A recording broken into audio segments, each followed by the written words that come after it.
everyone who has laid their hand to make sure that this is a successful event.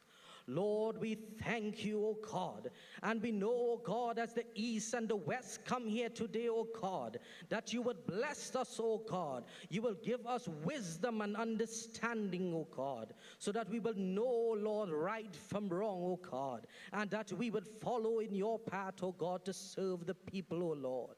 Lord, we pray, O God, for everyone, O God, on the four corners of this place, oh God, and of this constituency, the east and the west, and all of your people, oh Lord. Give them the strength, oh God, as we come together in unity, oh God, as we come together, oh Lord, to serve your purpose, oh Lord. Lord, we thank you. We thank you, oh Lord, as we come and we have love and peace and understanding today with the conversation and the topic that you, O Lord, has given your guidance. We thank you. In your name I pray. Amen. Thank you, Mr. Kissoon. We may be seated. Good evening once again, ladies and gentlemen. Thank you for joining us tonight for another installment of Conversations with the Prime Minister. We are broadcasting live from San Fernando this evening. And now, please allow me to hand over to the Honorable Prime Minister.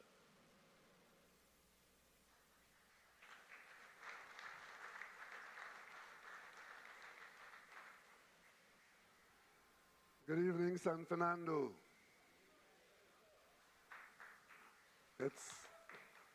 It's always a pleasure to be in this southern capital, whether it's for carnival, for politics. Just being in San Fernando always lifts my spirit. Let me say thank you very much to the management and team here at Skiffle for lending us your very perfect location for an event like this. I must apologize for what happened at Panorama, but it had nothing to do with it. You know how the judges are. But tonight, we are here for what we call conversation with the Prime Minister, meaning that it's an opportunity for the Prime Minister representing the leadership of the government to raise a number of issues which we believe should be part of the national conversation, and to give an opportunity to the population, the few of you who may get in on the digital page, or those of you present here, to ask one or two questions on some of the issues that I may mention, or something that you might have come with. What these conversations have shown is that it allows certain things to become ventilated in the public domain, and the population benefit from the facts that may flow from that. So tonight, I would like to crave your indulgence to comment on about 10 or 12 items that have attracted or are attracting the attention of the government, and then I will stop. That will take me about 30, 35 minutes. We will be here for 2 hours until 10 o'clock. So after I've made those introductory comments on the various issues that I think should be of interest to you, the floor will then be open, and you may respond in expanding on what I raise, or raise anything new that you may think should attract our attention tonight. This is not the only night. I propose to do this fairly regularly going forward, so we will have some more opportunities. So if your issue is not dealt with tonight, or not dealt with sufficiently expansively, we may have other opportunity to engage it again later on. So let's use tonight to do a bit of reflection, because out of that reflection will come, hopefully, some education. I want to start the reflection by mentioning to you that I've been the Prime Minister of this country for almost 9 years.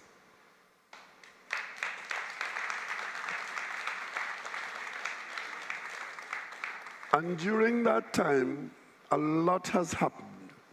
But throughout that period, I have focused steadfastly on the welfare and the well-being of the people, all the people of Trinidad and Tobago.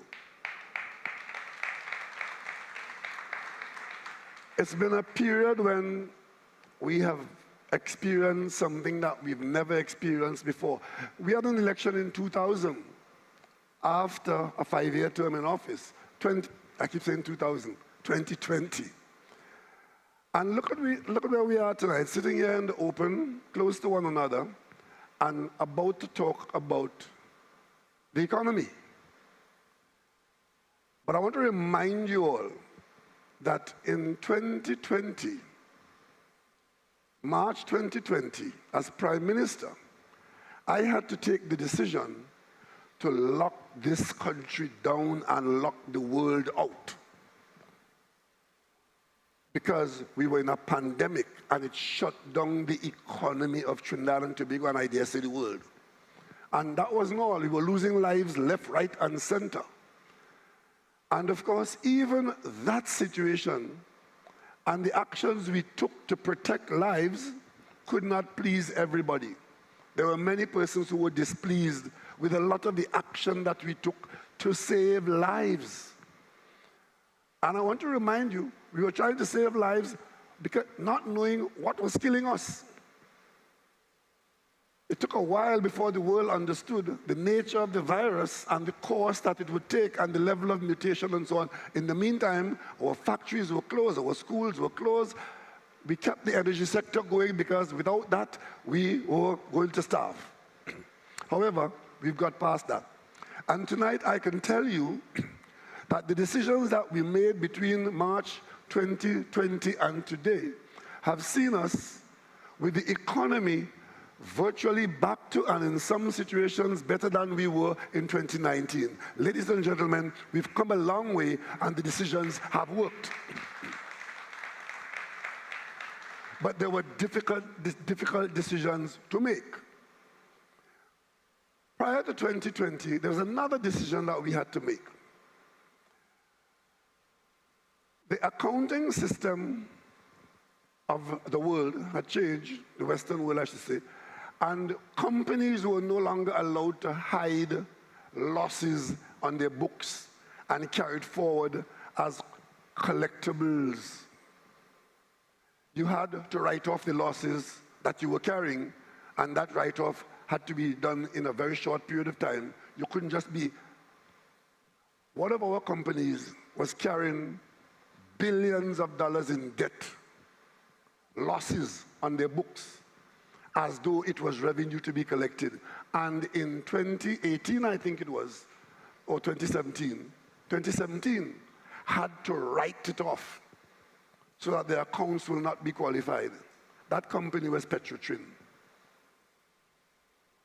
And of course, the assessment of the company going forward with a record like that, and oil production aiming to be at 60,000 barrels a day,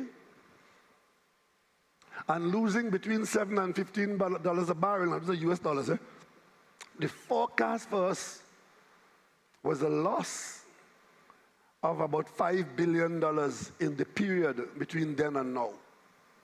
2018 to 2023, we would have lost minimum $5 billion at that company. We took some action to prevent that, and also we had a debt to pay. We had a check to write in August of 2018 of $850 million US dollars, failing which we would have defaulted, and if we defaulted on that debt, cross-default arrangements would have meant that we would have defaulted on many more debts, and the country would have been in the hands of the IMF, and the devaluation would have been with us, and the economy would have been collapsed. We prevented that by restructuring the company. We shut the refinery down. We created Heritage. Heritage operations from those actions put us in a position of profit from the oil we were producing.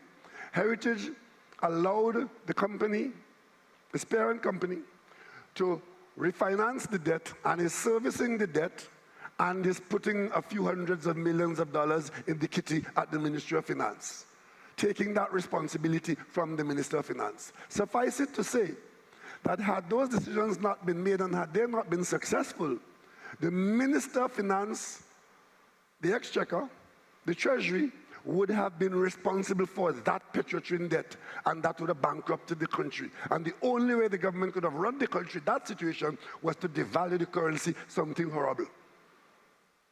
We avoided that. But of course, you know all the conversations that went with that. Some people made a career over that, but the bottom line is, that was 2018. It's now 2023. We have survived that. The decisions have worked. I could tell you, from a situation in dealing with a pandemic, that during that pandemic, many people who made a career of bad-mouthing the health system in Trinidad and Tobago would have seen, in comparison to other countries in the world, that Trinidad and Tobago was right out front, being able to protect its population by its technical staff and the professionalism and the infrastructure we had in the country, and we handled COVID more than many countries, bigger countries, richer countries, and we came through. That was how we did it. So our health system today is functioning quite well. It's not perfect. Ladies and gentlemen, very few things are perfect. I know a lot of churches where things are not perfect. I know a lot of families where things are not perfect. Trinidad and Tobago is not a perfect place, but by God, for us, it's the best place in the world.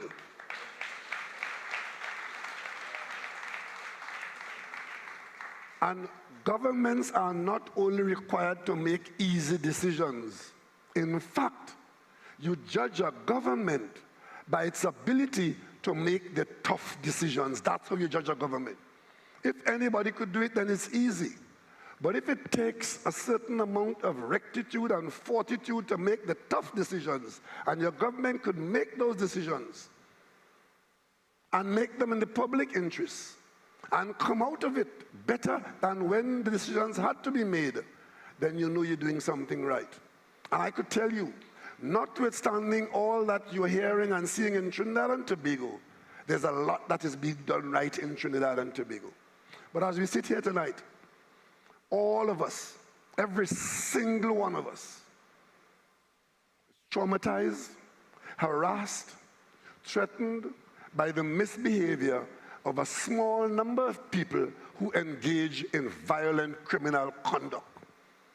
Our country has a serious crime problem. It's on the news every day. It makes you wonder who produced all these murderers, who every night there are 2 or 3 people to be murdered. In the daytime, in the evening, in the morning, people are being murdered in our country by a small number of people.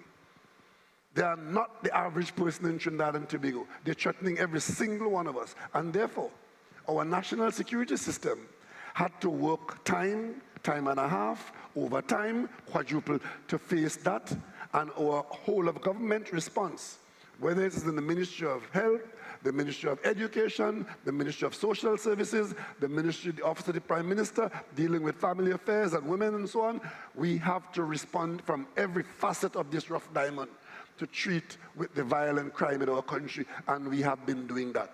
It is not easy. It has not been easy. It is not done. We have to stay engaged, because as I talk to you now, I wouldn't be surprised if when we leave here tonight, we hear that somebody killed somebody tonight. That's what we're facing. But we have to stay engaged, and the decisions continue. We just made one a couple nights ago. We had to intervene in one of our state agencies to take unusual decisions. I know many of you don't know why. I couldn't tell you everything that we know, but we have to act on everything we know, and we trust that it will work out well. We have confidence that it will. Your government is not an irresponsible government. You don't see us doing this every day. You see us doing it when it is required. And this government, putting the public interest first, sticking to our oath of office, to act without fear or favor, without malice or ill will, taking the decisions that have to be taken.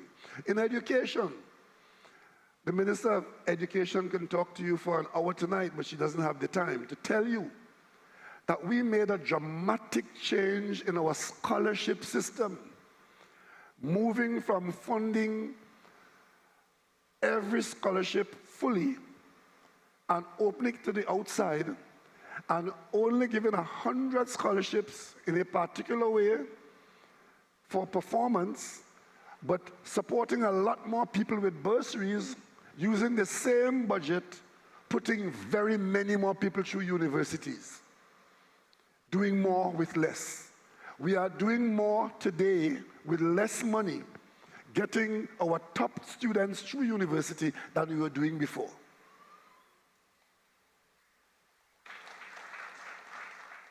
In some instances, to train a doctor in Ireland was over $1 million. To train the same doctor in St. Augustine, you could train 3 or 4. So what do? We allow within the 100 in that scholarship program, if you are in that 100, then we allow you to go abroad if you choose to, and we carry that bill only from the 100 cohort. But the other 200 or 300, we have St. Augustine, we have Mona, and we have Grenada, and we're producing the doctors. So, you would have heard, many people spend a lot of time talking about how many potholes we have in the roads in our country and how our roads are worse in the world. We admitted that when we had to shut the economy down, when we had to fight COVID, when we had other priorities like paying public servants, we did give road repair a lower position on the totem pole of priorities. But now, we have a road paving program going on now in this country that has never been done in Trinidad and Tobago before, all over the country. Roads are being repaired, refurbished, reconstructed, and I invite you, take a drive. Many of you have cars. Take a drive through the country. Go out and see your neighbors and your friends elsewhere and see how many roads. The ministry publishes something on weekends as to where the roads have been published. All over the country, we are prioritizing the main roads, the side roads, the small roads, the big roads, and there's an ongoing program. Before it was said, when you see road paving, it means election coming. Well, there has been no election this year, and we're paving more roads this year so far than we paved before. Because now, we've got to the point where we can direct more resources and more of our effort to that program of our deteriorated roads. Order in what we are doing. But coming back to crime, we in the parliament tried to get agreement.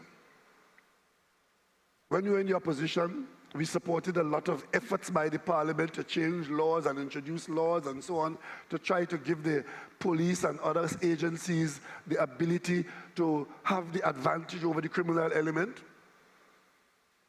Unfortunately, the other side don't see things that way.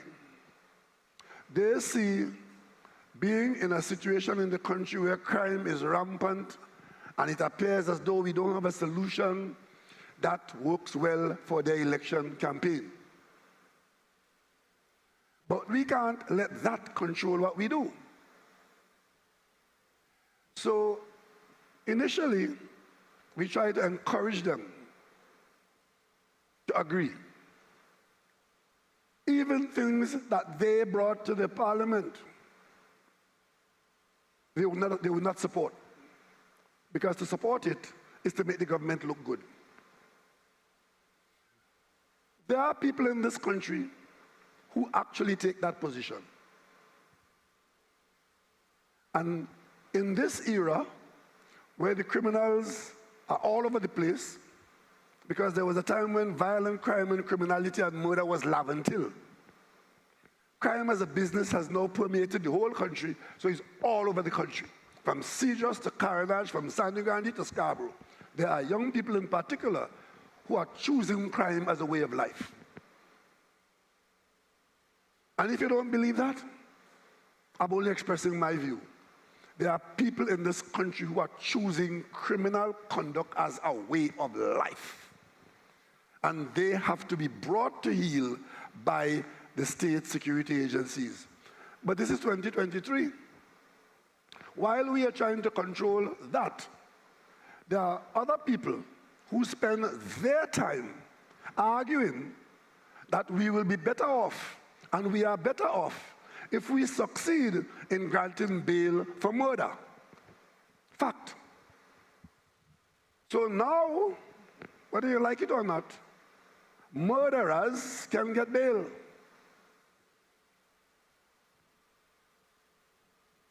I want to say something to this country. The English laws that we inherited, that we're trying to be the best at interpreting, are for the English society. Once we decide it is for our society, we better understand that there are going to be some serious shortcomings. So now, we are concerned, more concerned about those who have been convicted in the jail. But I don't see any concern for the witnesses who got them in the jail, who got them convicted, who now have to live on the same street with the murderer who has got bail and who knows who got them there. I'm just telling you as Prime Minister that there are people who are in mortal fear now and approaching the Prime Minister. What can the Prime Minister do? Mortal fear of living where they live now, because the people that they managed to get behind bars, convicted for murder, there was a time when they would have been executed and be history. Now they're back on the street facing them. That is the reality of 2023. Same thing with bail, the revolving door. And of course, if witnesses are put in that situation, who wants to be a witness in this country, where if you are a witness and you manage to get somebody convicted for murder, when they come out, as they will, because nowadays they're out. So some of us want to get the criminals in. That's our effort. There are others who want to get them out. That's their effort. But we pass on from that. I want to draw your attention to the work that was done by this government in 2016, 2017, 2018. We enjoy the quality of life that we have based largely, not only, but largely on our earnings, starting with oil, and then later with gas, and then now still with gas and a little bit of oil. The earnings from the hydrocarbon sector is what pays the public debt, because we've been borrowing money for decades. We owe a lot of money every month, every week. We have to pay the various debts. And we also have to pay public servants who have been getting an increased salary over the decades. You move from here to there. My first salary was $169 a month. Gazetted public servant. My first salary was $169. That same salary now pays probably $12,000 or $13,000. That same office. So we have debt, rollover debt, keep going with that. When we came into office, we met a situation that I want this country to understand. Gas production was going down because of the age and extraction levels in our fields. Oil production had gone down. And the contracts for selling, let's talk about gas. The contracts for selling gas were hinged against something called Henry Hub, which is a place in the United States where gas trading is referenced. A port where LNG is traded against the prices paid there, Henry Hub. So when you look in the newspapers and you see gas price, Henry Hub, it's not. Our contracts were against Henry Hub. And Henry Hub references were in the order of, in recent times, approximately $2 or just more than $2 per unit. But there was a time, 2008, 2009, that period, when that same unit of gas was selling for over $10 US dollars, and on one occasion it got as high as 13. So we earned a lot of money in that period, 2007, 2008, and things started to change in 2009.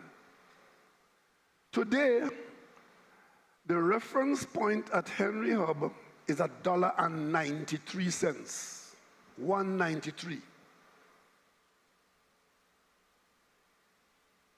Our budgeted price is $5. Has any of you thought about that in the last week, in the last month, in the last year? That we budgeted at $5 a unit.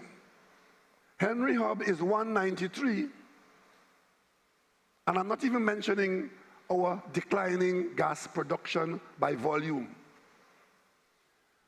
Has any of you thought, how are we managing to make it? You know how we're managing to make it? That the government that you elected in 2015 saw the danger of this and decided to do something about it in 2016, 2017, and by 2018, we had got the deficit.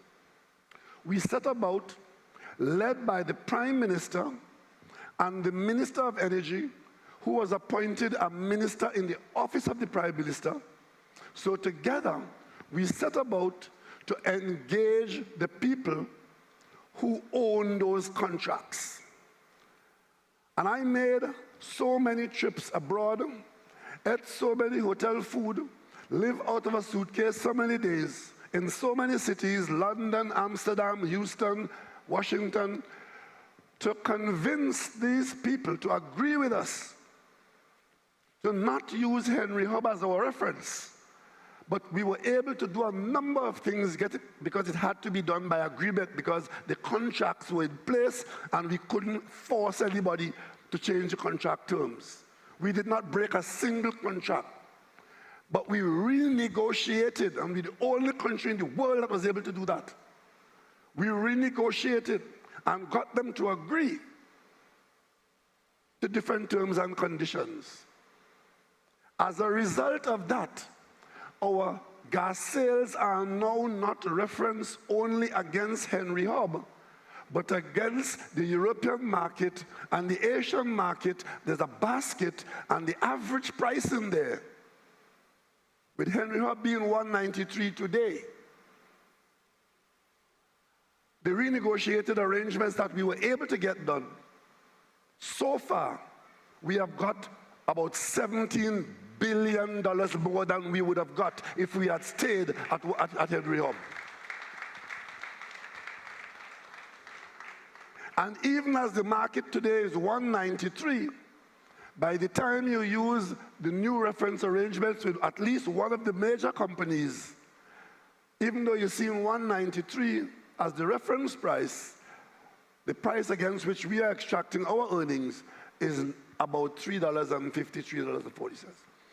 I don't want to go into any details like that, but I could tell you that as a result of the renegotiation that we have been able to conclude,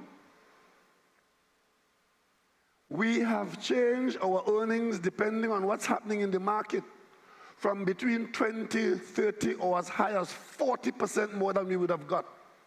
And that is how we have managed to keep Trinidad and Tobago whole. So while some people spend all their time talking about who killed who, and that the government is not doing anything, and that the government is useless, the government was saving this country by doing what we had to do to be in a position earning more from less. That's what we had to do. That's what we've done.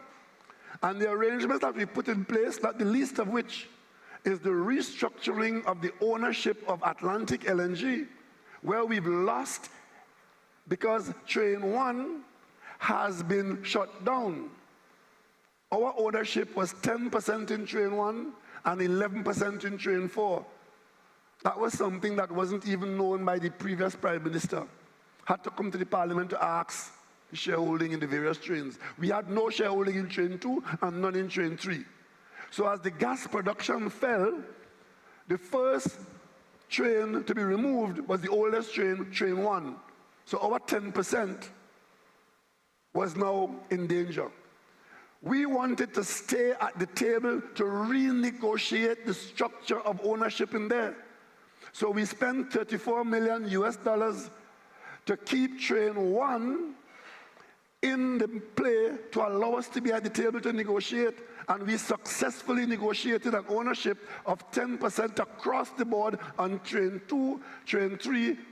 So today, we have ownership 10%, train 2, train 3, and 11% and 10% train 4. And now that train 1 has gone out of the picture, in the negotiations, we were able to renegotiate and recover that initial money. When we did that, many of you would have heard, there's one of them from Naparima and one of them from Pointe-à-Pied, the one on the $1 billion bail. They were telling you that we spent $400 million and with money is lost, and they would just pray God that they wasn't in office. Because I don't know what would have happened to Trinidad and Tobago had they been in office, because they would not have and they could not have done what we did to keep this country whole and to restructure it in the way that we have. So when all the negatives have to flow and the government has to be bad-mouthed by those who only do that, I want the conversation to spread to what we have accomplished. And I want you to ask yourself, what would have been our position today if the government did not have the foresight and the competence and the commitment to the people of Trinidad and Tobago to hit the road, to make the changes, to stay the course, and to get it done, so that today we are earning more revenues from less gas. And if we were only confined to that revenue from that volume of gas with the contracts that were in place, by now, the currency would have been devalued by at least 60%, and the IMF would have been our partner a long time ago. But I gave this country the commitment in 2016, in 2015, September, that we will do whatever has to be done, but we will not find ourselves with an IMF program. And to the extent that there was bitter medicine to be had, we admitted that there was bitter medicine to be had, but we will be in control of the bitterness of that medicine, and we'll be in control of the dosage. We have done that, this government has done that, and in Trinidad and Tobago, we have stayed clear of an IMF program. I see some of the loudmouths in this country, especially among parliamentarians, who are always praising other Caribbean countries and comparing and contrasting them with Trinidad and Tobago, countries that are in IMF programs, countries that have been in an IMF program for decades. I see people comparing that with Trinidad and Tobago. Countries that are in an IMF program now, where if they want to spend $10 on a baby or on a house or on a road, they have to get permission to do it. Last week I was in Guyana at a heads of government conference, and there's a bill to be paid in national security where all of us make a contribution to pay. One of our Caribbean countries had to ask for a blight because we just can't spend money, so we had to get, some permission. The Commonwealth, the CARICOM Development Fund has to be funded by the various CARICOM countries, with Jamaica, Trinidad and Tobago, and Guyana paying the most into the fund. We are not in the IMF program, and it's not by accident. It's not by happenstance. It is by the policy of the government of Trinidad and Tobago to take a different course in looking after our own business. That's what it is. And I want to come back to crime again, because that seems to be the flavor of the month. The opposition, the president said that she would like to see the opposition and the government come together and work on this crime issue. You know why the president would have said that? Because the president would have seen that when the government tries to do anything about crime in this country, there's one part of the parliament saying, let us do this, and the other part saying, we want no part of that. That's what the president saw.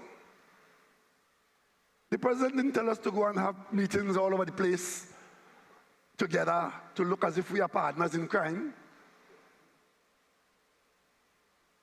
The president said, I would like to see that when matters relating to fighting crime come up, that all of you, all 41 of you, stick to your oath of office. That's what the president did. So there was a feeling that maybe if the two sides or the three sides, because there are three sides in the parliament, one is independent and should not be drawn into the political arena. But if we talk about what is ailing us, because up to that point, we had 8 years of lack of cooperation.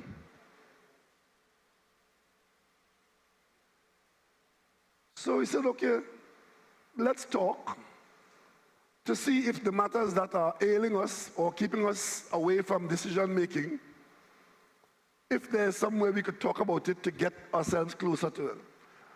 We agreed. And as Prime Minister, I identified a very powerful team from the government, 4 members. Because we said we don't want the whole parliament, you don't want the whole string band. So I appointed 4 people. And I said, well, both sides will come with whoever they come with. And of course, the Attorney General would be the convener, and he will chair it. He will convene the meetings, and we'll have some discussions to see if those things that we could not find common ground on, whether there's any possibility.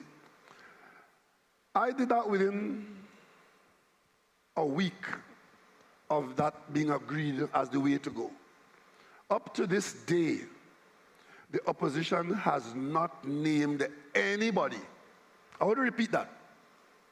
Up to this day, the opposition has not named anybody to sit down with the government team to discuss the matters that we are all very familiar with.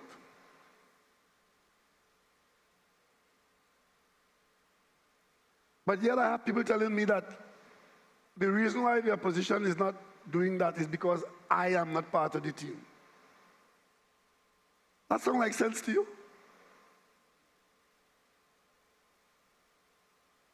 But they're sitting down with Chastenay. As if St. Lucia, who had Chastenay in their government to run their country, throw him out of office unceremoniously. But in Trinidad to try to tell us how to run Trinidad. No thanks, Tropical Trump. But it just shows you where some people's interests are and where your government interests and your government's day work is. You hear from some other people, and I'll just stop in 5 minutes. You hear from some other people that the problem with the country is the Constitution. The Constitution. There are 2 words in this country that are used very liberally by everybody. But I guarantee you, most of them have never read the Constitution, and most of them do not know what democracy means, even though Dr. Williams spelled it out. Imagine being told that if the parliament doesn't convene to allow an acting deputy commissioner to act as commissioner in the police service because the commissioner has to go abroad for 2 days, that is an erosion of our democracy. What does democracy have to do with it? It is common sense. You have this nonsense negotiated by them, because Mr. Imbot will tell you, I was never approving of that. That you end up with a situation where for years we couldn't appoint a commissioner of police. was only when we came into government in 2015, one of the first things we had to do was to change the law and make amendments to the regulations to be able to appoint a commissioner of police. And even as we did that, they took us to court and spent time and money in court trying to prevent us from being able to start the process to appoint a commissioner of police. And in that whole hoodle-doodle, you can't have anybody act as commissioner of police from the 3 or 4 deputy commissioners. That must be done by the parliament. That is foolishness. It is not management sense. In every company in this country, in every state enterprise, if somebody who is in charge is going abroad, the next person in line or somebody senior will act for a few days. But no, the Deputy Commissioner of Police can't act as Commissioner of Police unless the Parliament vote on it. I have had enough of this obstructive nonsense. And you, the population, must understand that these are the things that they want, because they know when they do that, it guarantees that nothing will be done. And that's the election campaign. The government in office represents the people arising out of an election. We, in an election campaign, say to you, the people, that we are going to have a manageable, affordable property tax system in this country, where you pay a contribution into a tax that is worldwide and accepted over generations. I was paying that tax when I was 17 years old, $1.44 for the land on which my house is built in Tobago. And I always knew if I didn't pay that $1.44, I could lose the property. But the government that campaigned on that, won the election, came into office, and decided to put the policy in place. We have had to fight in the courthouse for, 6 years or 7 years to prevent a matter that was the subject of an election campaign where the government has a mandate. The same thing with the Revenue Authority. And I will end on this note. Anybody who knows anything about our country's economy will know that there was a study that was done that showed that there was approximately $15 billion in taxes that are to be collected under the existing laws. I'm not talking about levying new taxes on anybody. I'm saying taxes that are owed under the existing laws, being evaded by people who are better off than most of you in this gathering here tonight. And when we studied it, brought in outsiders, used local talent, and we decided by policy that we'll have a revenue authority that will more competently collect those taxes to be able to develop the country and to spend it on you as against on the person who is hiding and evading the taxes. You have people in the parliament and union to boot obstructing the government. How many years now in the courthouse over that? 2 years. And they've lost every time they come into court. They know they're going to lose, But the delay, have it in the court. I was just looking through the history of this matter recently. I think the Minister of Finance knows it offhand.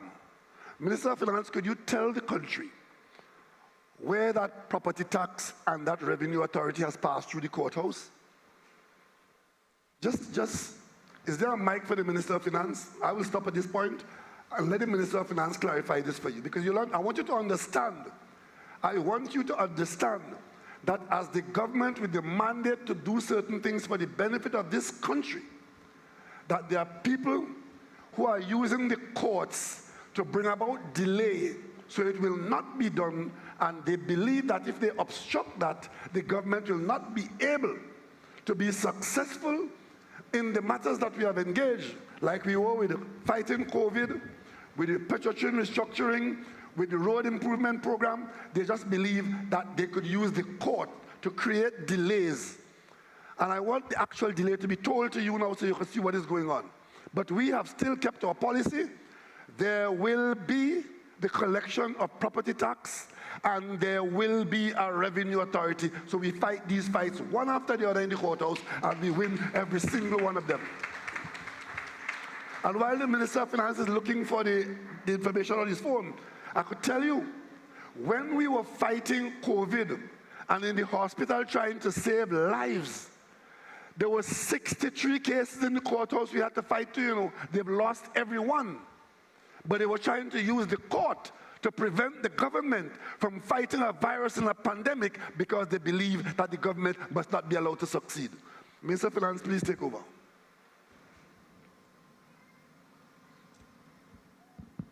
Thank you very much. Good night, all. Honorable Prime Minister, my colleagues. The TTRA bill was first brought to the Parliament in early 2010, January of 2010. And who was in government then? Pardon? Who was in government then? PNM. January 2010? January 2010. Good. PNM, under the Manning administration. It required a special majority because you were creating a new agency that had the powers to investigate taxes. The then opposition, UNC opposition, refused to support the Revenue Authority, even though they knew what the benefits would be in terms of the collection of taxes. A new government came in May 2010. They shelved it.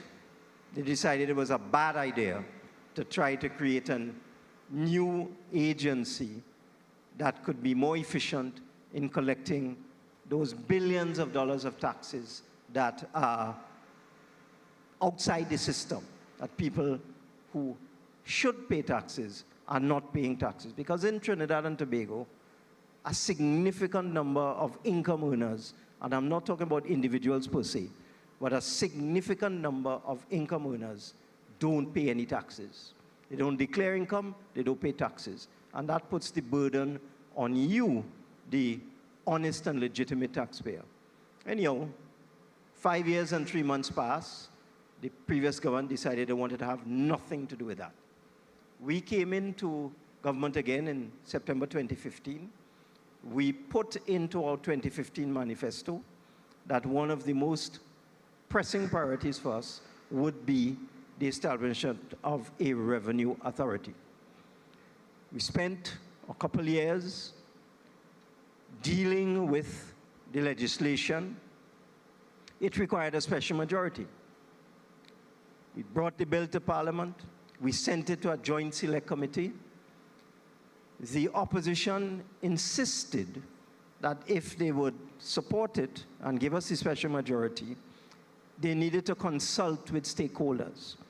So we spent 2 years consulting with stakeholders, everybody who had anything to do with collection of revenue.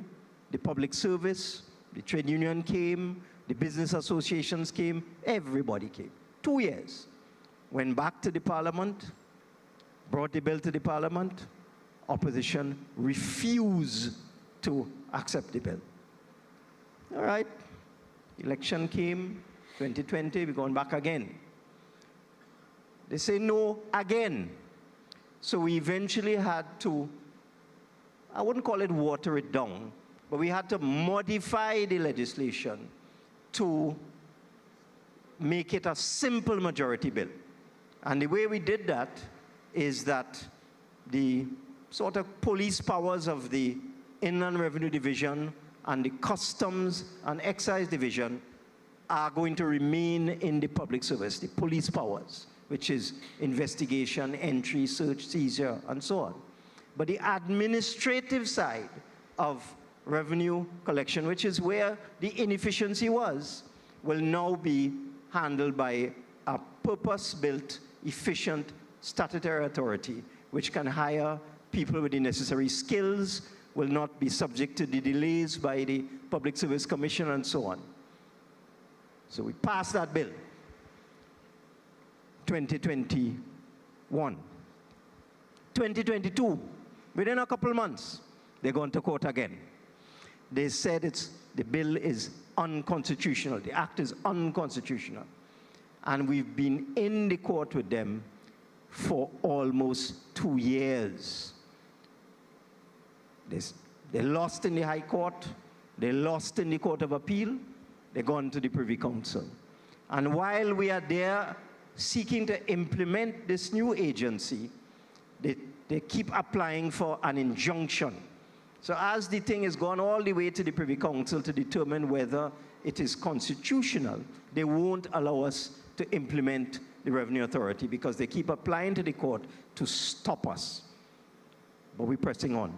We won in the High Court, and we expect a decision from the Court of Appeal on the matter. This is the injunction matter in the near future, and if all goes according to plan, God willing, we will succeed. I can't say what the court will do, but the High Court judgment was a very strong judgment, so we are continuing. But look at the amount of time. 14 years to implement an agency that would bring in billions of dollars in revenue for the country for the betterment of the people of Trinidad and Tobago. That is the Revenue Authority. But we're pressing on. With respect to property tax, the government of the day, 2009, 2010 again, went to Parliament to change from a system of land and building taxes to property tax. The opposition refused to support it. An election was imminent. The bill lapsed. New government come in. And for 5 years and 3 months, they decided not to collect any land and building taxes or property taxes of any kind. We came back in 2017. We started the process of gathering information on properties so that we could develop a valuation role so that we could collect property tax. And the purpose of this tax is to give it to your local government bodies so that they can improve your local infrastructure. That's what it's for. And we pass a law to say that residential property taxes are to go to local government bodies for the service of the people who live within the corporations. 2017, court, High Court, Appeal Court, injunction. So we've been going at it from 2017 to now, 6 years, being with attempts every step of the way to block us in the courts. But we're pressing on. We're pressing on. We have learned along the way. We are dotting every I and crossing every T. So this is why we've been successful in the legal action so far with respect to that matter. But they've delayed us for 6 years on one and 14 years on the other.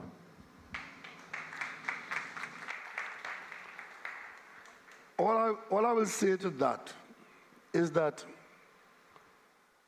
if this obstruction succeeds and we are not able to position ourselves to make the most of every opportunity on the revenue side in this country, we face the danger of entering into a period where the government of Trinidad and Tobago will not be able to meet its expenses, and we will not be the first government that has to face that. We will not be the first country that finds ourselves in that situation, much as we are trying to avoid that ever happening to us.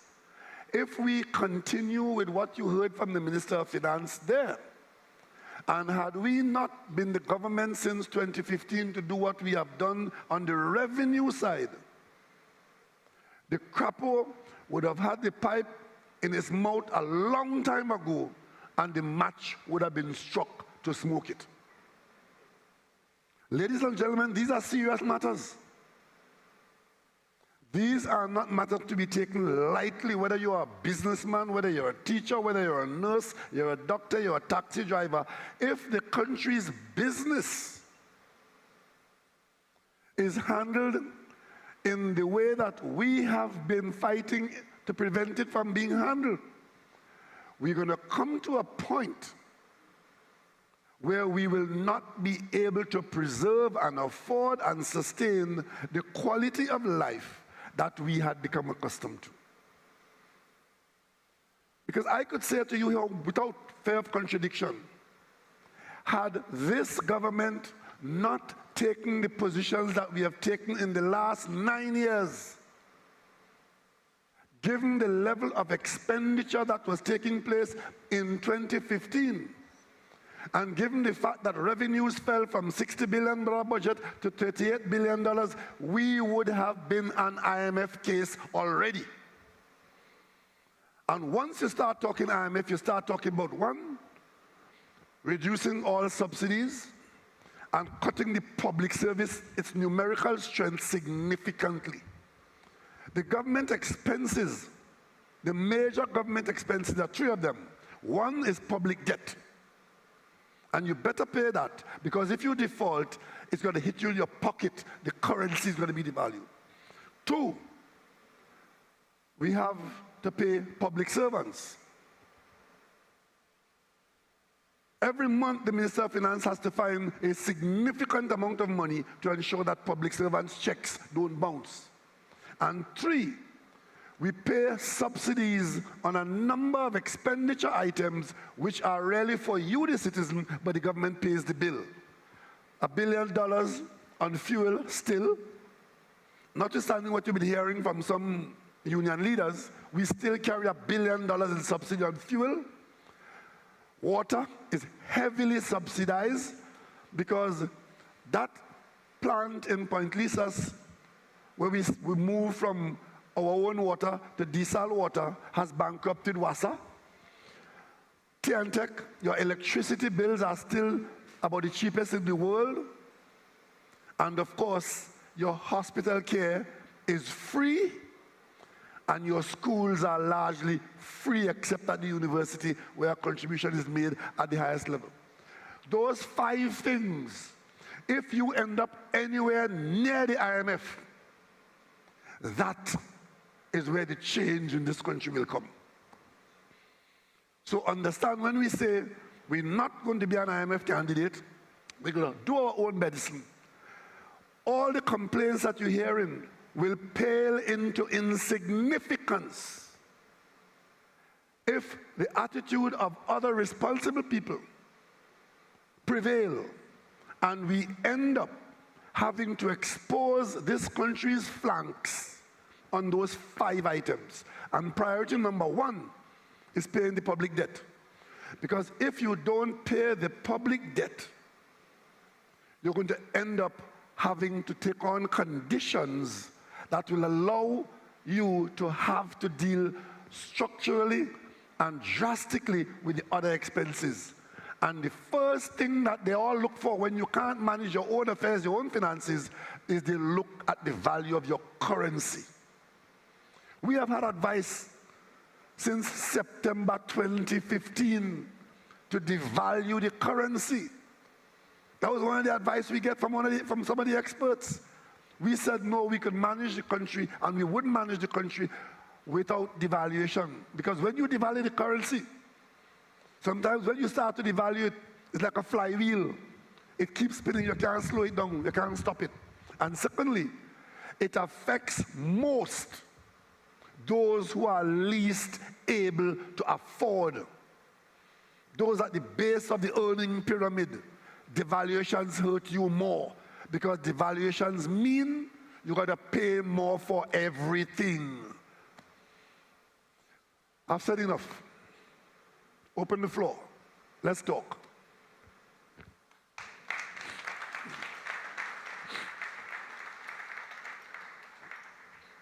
Reminder, ladies and gentlemen, that the microphones are placed here and here.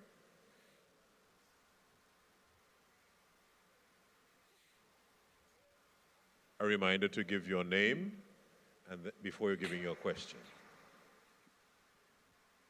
Good evening, Prime Minister. It would help and make it more interesting if you, as you give us your name, tell us generally where you're from, not your home address. Where you from? Coquier, Gulfview, Siparia. Tell us where you're from. I'm Keith Belgrove, Belgrove's Funeral Home across the street. Oh. Is that a good thing or a bad thing that we started with a funeral home? We're not dead yet, Keith. Well, Prime Minister, My contributions this evening at all funeral service. I'm speaking on behalf of the association tonight. And under Huston's late last year, you made a commitment about your parliamentary agenda and the Funeral Services Act. We want to hold you to that commitment because it's desperately needed. We need to move from an industry to a profession playing our role in the development of Trinidad. So we beg for that act this year. Those who have prepared have done a good job in preparing, and we look forward for it. To the Minister of Finance, through you, on the importation of hearses, duties varied very widely, 10%, 45%, 67.5%. But who pays that bill? The end user. On top of that, at importation, a hearse is considered a luxury vehicle. But at motor vehicular taxes, at licensing commission, it is a goods vehicle. There's a serious anomaly for examination. So if we can please, Minister of Finance, you'll be getting our correspondence on the matter. Prime Minister, I see you laughing. So clearly you have an answer to this. So that, as well as, I want to raise one important point. The blind welfare has an office just up the street. Up to today, we stepped out of our building to help the blind cross because the pavements are not friendly to the differently abled. I want to suggest in this year's budget some little encouragement to the businesses of Trinidad and Tobago to make a change there with our pavements. Half of my pavement, and this week itself, I'm commissioning the second half of my pavement, so at least when they cross the front of my place, they won't get bounced down and end up coming by me. Thank you, everybody. Thanks for your contribution. Thank you, Mr. Belgrove. I think we have the Minister of Local Government here, who is also the Member of Parliament for where we are. And I would like to give him 23 seconds to respond to you, because I think he might be able to add something. And secondly, with respect to the safety and the crossing, we have the Minister of Works here, and I'm asking him to find out what's going on there with the crossings there, to see if we can very quickly, along with your colleague local government, we can do something about that. Thank you, Honorable Prime Minister. Let's hear from the Minister of Local Government first. I don't want to put the Minister of Finance in a position now to talk about duties on goods and luxury where hearse is involved, right? He will look at it away from here, right? Thank you, Prime Minister. Very quickly, Mr. Belgrove, good evening, sir. You know I worked with you for years in developing the law that you are referring to. So under my hand at Attorney General's office, we had done the consultation, very large island-wide consultation to create that law. The Law Reform Commission produced a paper, and the Honorable Attorney General has that in his possession now. So I'm sure you can expect that work to be concluded, but we spent years working on it. That, Prime Minister, shows that we have been there. Secondly, flowing from that, the Ministry of Finance gets the recommendations for the entire suite of services. So that was part of the consultative work we did with you when I was Attorney General. The aspect of the blind welfare, I have been to the blind welfare myself. It's in my constituency. I'm very familiar with the area. The mayor of the city is aware of the positions. We have worked on some crossing aspects. It falls between highways, but it's really a local authority road, which is local government, and the zebra crossings and the pavement works are programmed in our PSIP for this year, and you have my personal commitment that I will see that work through together with the mayor and the representatives of the city of San Fernando. Thank you, Prime Minister. Thank you very much. Okay.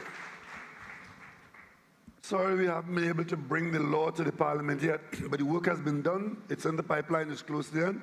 So sometime in the not too distant future, you will see us in the Parliament debating, having agreed with your position that the funeral industry needs this new law to regularize your operations. So it's happening. Thank you very much. Good afternoon. Good evening, Honorable Prime Minister. My name is John Kisson. I have followed your journey, the party's journey, the government's journey from local government, from Minister Franklin Khan. He passed on the torch to Minister Hussein, who passed on the torch to Minister Al-Arawi. And during this time, I was able to become the local economic development officer for the city of San Fernando right now. My question to you is about local government reform. From your perspective, what is the highest priority of local government reform to be implemented? And how would your clarion call be to the private industries to partner with local government bodies towards accelerating local economic development across the 14 municipal corporations?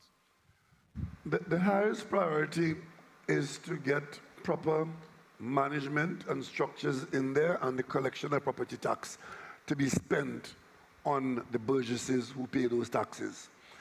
Because when you do that, as long as that is done, economic activity is generated at the local level in a way that it is not generated now.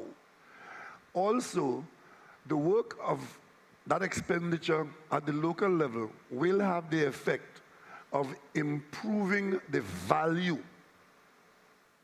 of the properties that are affected by the positive work that will go on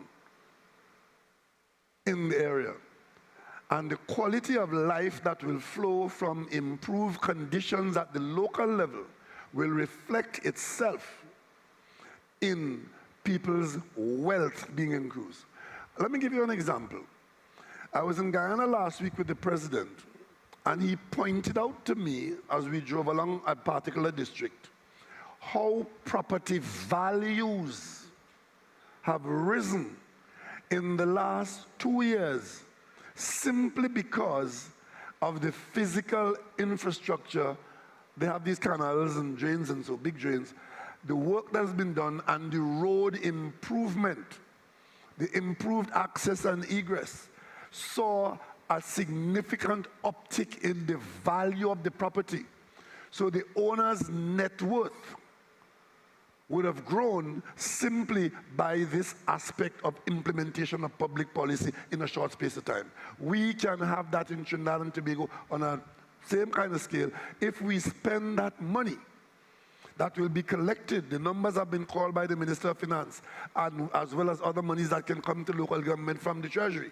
But to be able to have a revenue stream is to put all the local government bodies with a leg up to do things that are not now being done, which everybody knows needs to be done. And if it is done, we will all benefit and we'll all be raised. All boats will be lifted by that rising tide. This side. Good evening, Mr. Prime Minister. I have two issues. I'm sorry. Your name, yes. I'm another Keith. My name is Keith Smith. I'm from Pleasantville. Okay, so your recent trip to Guyana, it was reported that the CCJ would have been discussed. I read that in the newspaper. I haven't heard what became of that or what came out of that discussions, if you all had any. And I'm wondering whether we can lobby to probably have the British chase us from the Privy Council. If that will be unconstitutional, I don't know. The other issue with the court, staying with the court, is that some of us are of the view that the judiciary is not playing its part in the fight against crime. Is there somehow that we can have them to account to the public, because they are an independent arm of government, the legislature does, the executive does. But for some reason, we are not getting the judiciary to account to the public on what they are doing with crime. Thank you very much, Keith. We seem to be having a night of Keiths. First question, we did not really discuss the CCJ as an alternative to the Privy Council at the last meeting. The only item on the agenda which involved the CCJ was discussed in caucus, which means only the heads being in that meeting. And it had to do with the trust fund, which funds the judges who are on the court and having money available to be able to continue supporting judges going forward, because this is a sustainable arrangement we have in place. So if you were talking about the removal of the Privy Council as our final court of appeal, that did not come up in the last meeting, but it remains with us as a people. Whether there will be a day when our independence will be completed, and Trinidad and Tobago, like Barbados, like India, like many other Commonwealth countries, will have its final court of appeal at home rather than in London. I know that there's different views, but eventually one day, what's his name from Guyana? Sir Sridhar Ramphal said, and we all believe it, one of these days we'll be asked to stop loitering on the steps of the Privy Council. When that day is, I don't know. And the other point you raised about the judiciary, I think that very many people believe that more can be done at the level of the judiciary, and this is not being critical of any particular judge or the judiciary as a structure, an entity of our governance. But we believe that there are times when we see certain decisions that the criminals smile. The general sentiment, I think, is that the criminals feel better off in the court than out on the streets. Because sometimes one gets the impression that the care and attention of the rights of the criminal supersedes the trauma of the victim. And of course, in between those two positions, you have the advocates who present the good boys, who, if you meet them in the court, they're just like you. But when they meet you on the street and put a gun in your face, they're really a different description. We have to understand that a balance is required between protecting rights of the criminals as against protecting the rights of the victims. Law-abiding citizens really are feeling hard done by some of the decisions made in favor of criminals.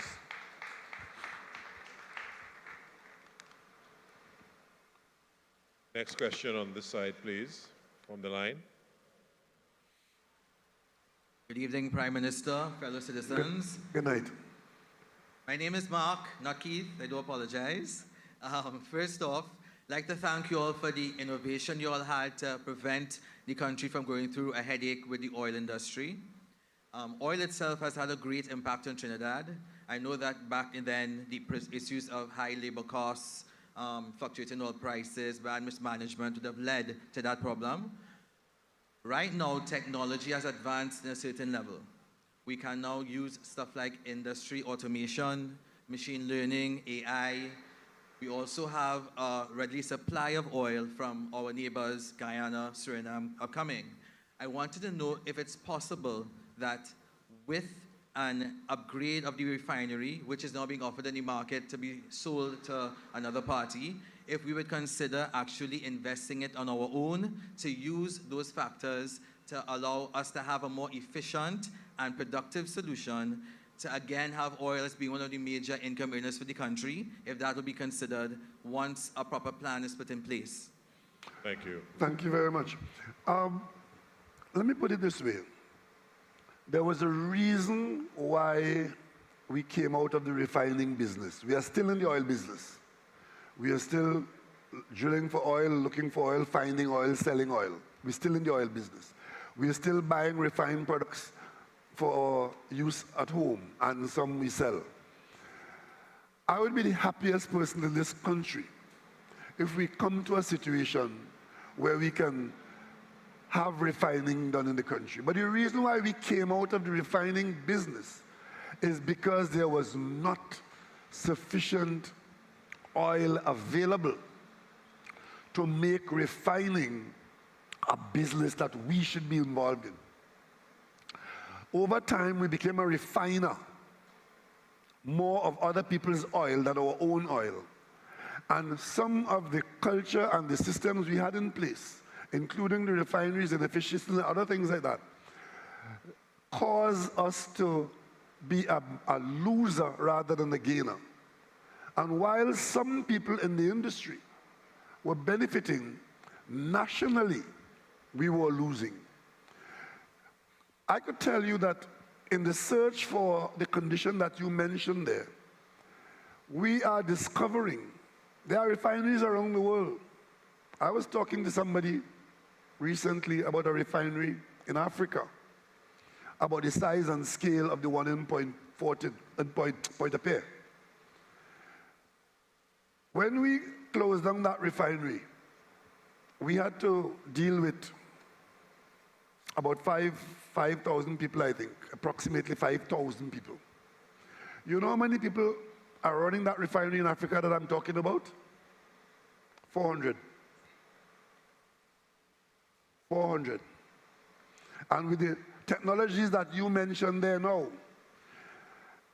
if a new refinery is being built, or if a refinery is being brought into operation using all the technology that's available, it will not be the kind of refinery that we have had to close, because the technology allows you to get the work done without that huge number of people, many of whom were not contributing to the bottom line of the company. Those are the facts. But we have no plan as a government to go back into the refining business, because the reason for coming out has not changed. We don't have a supply of oil to make the refining a business that we should be in. If anybody could come up with a requirement to use the refinery, and they have, one, a supply of oil to make it worthwhile, and two, the funding to operate the refinery, then the government is willing. So far, we found no person or entity that has that interest in refining. And that's what it is. And I want to point out again to you all, had we not come out of that refining business, we would have put a match to $5 billion between 2018 and now. But we still travel in hope that somewhere along the way, some entity who wants to get in the refining business and can use a used refinery may want to talk to us, or someone with oil who wants to get involved in the refining business may want to talk to us. We still travel in hope. We do not now have such interest in front of us. But we have a data room in Pointe-à-Pitre where any such person or entity could go and see what is available and determine whether their interest can be brought to bear on what we have there. So let's think positively, and maybe one day something might happen. But we did not close it to reopen it under the same conditions. Next. Question from the next side. Please give your name. Good evening, Honorable Prime Minister. My name is Kiran Singh. I'm the president of the Greater San Fernando Area Chamber of Commerce. And it's such a pleasure to have you here this evening in our lovely city of San Fernando. Thank you. And I have three brief questions for you this evening, Honorable Prime Minister. Could we take them one by one, please? You have three questions. Yes. Ask them one by one, and I'll answer each one as you ask it. Prime Minister. We would like to commend the government, first of all, on the significant investment in the city of San Fernando. Of course, the upgrade of Skinner Park,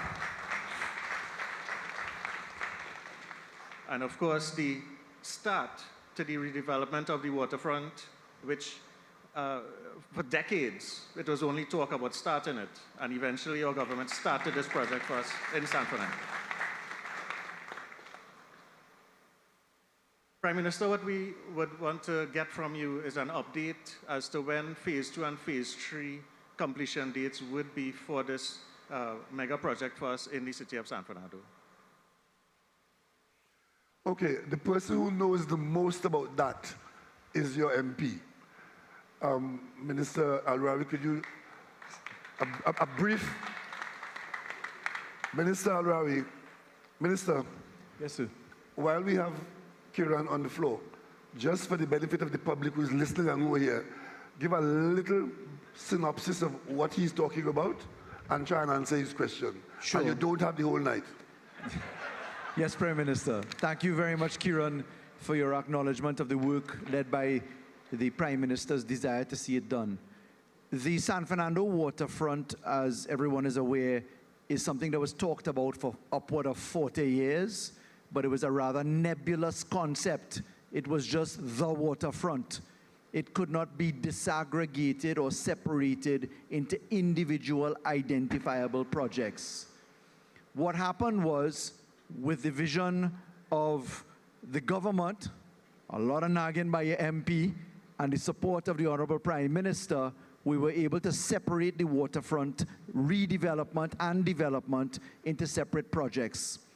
There is the classic development by way of landfilling at the wharf area. In the past, there was some 1.4 hectares of land filled without permission under a different government. And that was to be joined by 3.4 hectares of development in new land filling to create a peninsula which would very much look like what the movie town in Invaders Bay development looked like. A place for hotels, for yachting industries, for new commerce, etc. That development required a certificate of environmental clearance. It required funding. It required a contractor to be sourced in proper procurement channels. And I'm very pleased to tell you that the certificate of environmental clearance has been obtained. It took 6 years to get the certificate of environmental clearance. The contractor is Van Org.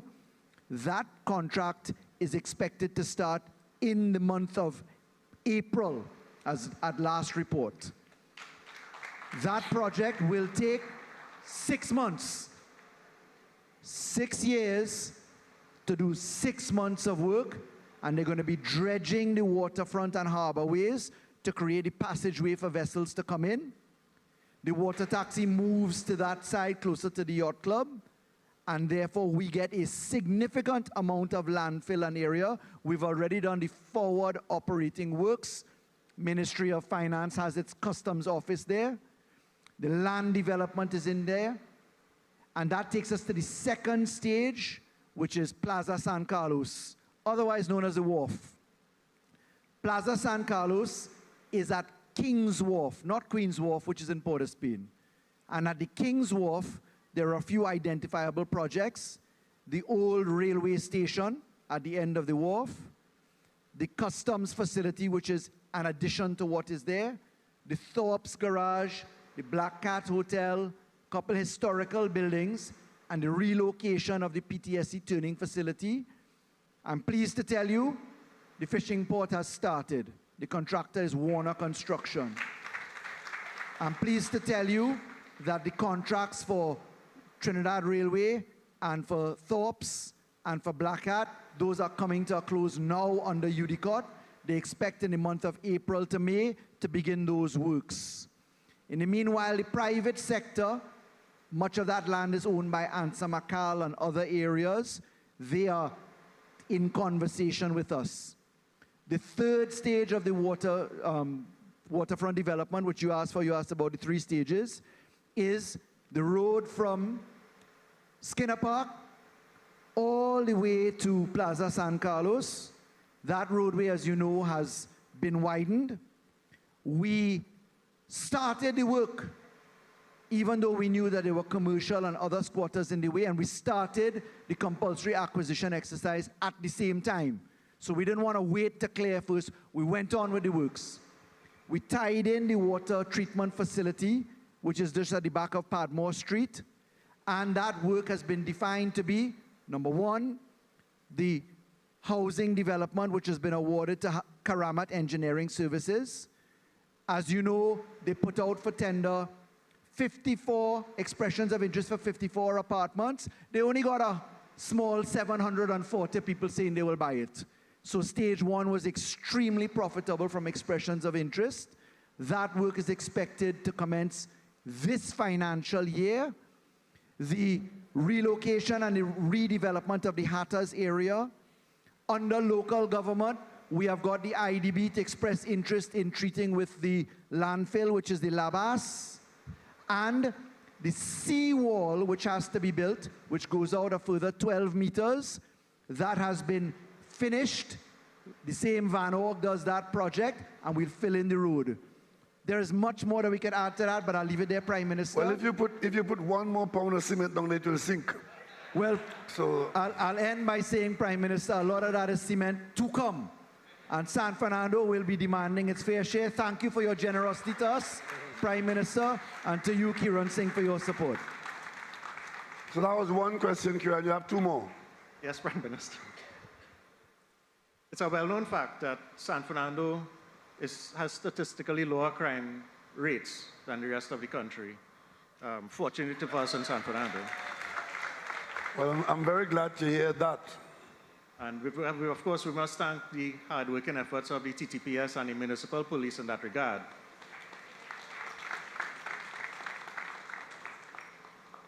Over the last couple of years, we did have almost a double intake of municipal police for the city of San Fernando. Unfortunately, we didn't see a like increase in the number of nightly and weekend patrols in downtown San Fernando, of course, and of course the wider area of the city. And of course, we are calling on your good office, Honorable Prime Minister, to how can we effect some increases in these patrols for our beloved city? Well, one of the things, I was talking to one of the analysts who have been analyzing our perpetual crime troubles, and they've pointed out to me that this country started to lose its way in managing the crime situation when the police service went on a 40-hour work week. Before that, police stations, that's what they're telling me, police stations literally man their districts in such a way that the police and the criminals were out at the same time. And most criminals try to get away in the dark in committing crime, and the daylight was relatively safe. Now, even though we have an above average number of police officers for the population compared to the international average, patrolling is substandard because the terms and conditions that operate caused us to have to add more bodies to the police service. In fact, some people have said it was a bad idea to come up with the municipal police. But that was the only way that we could have got more bodies out there to do exactly what you're saying is more patrols. But if you are saying that not enough patrolling is being done at nights, then it means, I will take it to mean, that even though we add more bodies, the same system is operating, where people are policing in the day and not policing in the night, and the criminals are operating in the night and sleeping in the daytime. So we need probably to review our operations so that the patrolling that you need is had from the human capital that exists in the population of police officers we have now in the borough and elsewhere. I guess that must have, everywhere else might have the same problem. Tulapuna might be telling me the same thing, or Diego Martin. The minister want to say a word. Just very quickly on the municipal police, we're about to launch our data app, which will tell you where every single municipal police car is at any moment's notice, everywhere. And that way we have response time that will tell you you're 7 minutes out, 6 minutes out, 3 minutes out, 2 minutes out. We've grabbed the data to show us the daytime versus nighttime disaggregation, and we will be launching that by the end of March. This is a radical transformation in patrolling using technology And the second thing that we're doing, which the mayor of San Fernando has agreed to, we're installing cameras at all public buildings because we amended the Evidence Act so that you don't need witnesses again. The CCTV can be the evidence for you.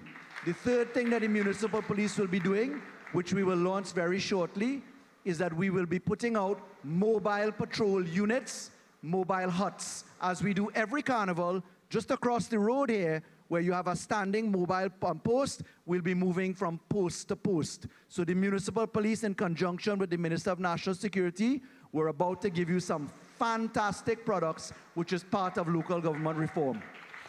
I just want to say one thing. All of these technologies and all of these patrols, great, they're part of it. There's no substitute for dedicated foot patrol. Some policemen are required to walk the beat still, if only to interact with the people that they're policing.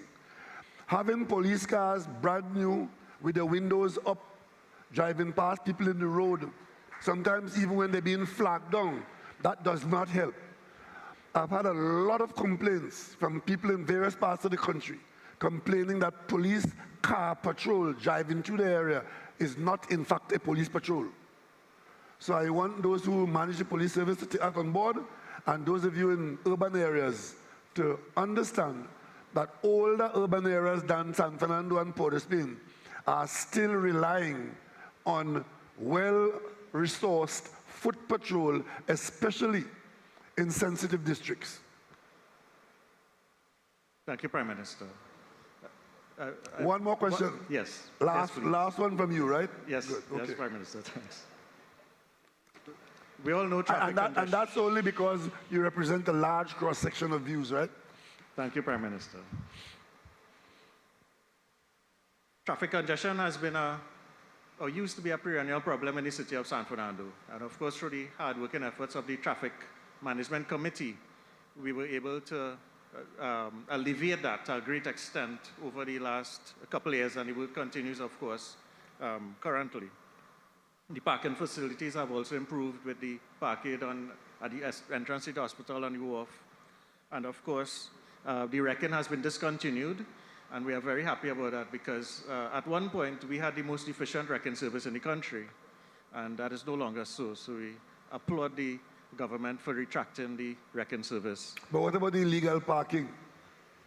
So far, we haven't had any serious problems concerning the illegal parking. Okay.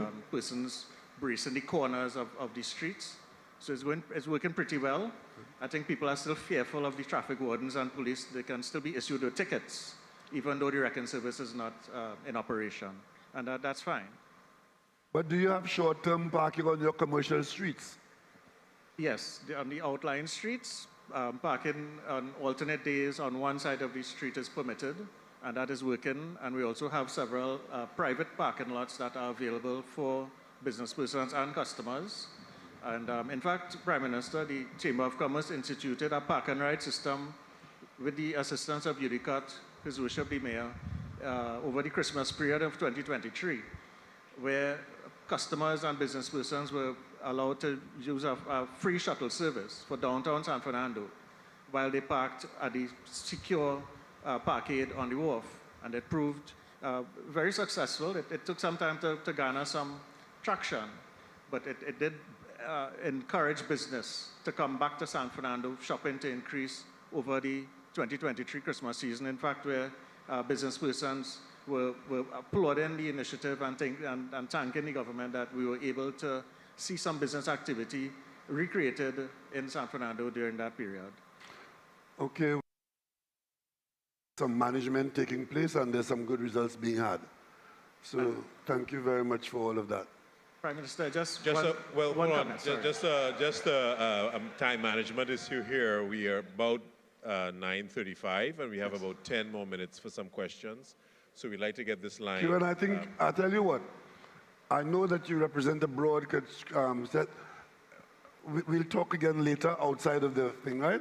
Thank you, and your MP is here just in case there's an MP question, right? Thank you, Prime Minister. Thank you very much for your input. Thank you. But before we go on, Does anybody in here know who the Prime Minister of Trinidad and Tobago is?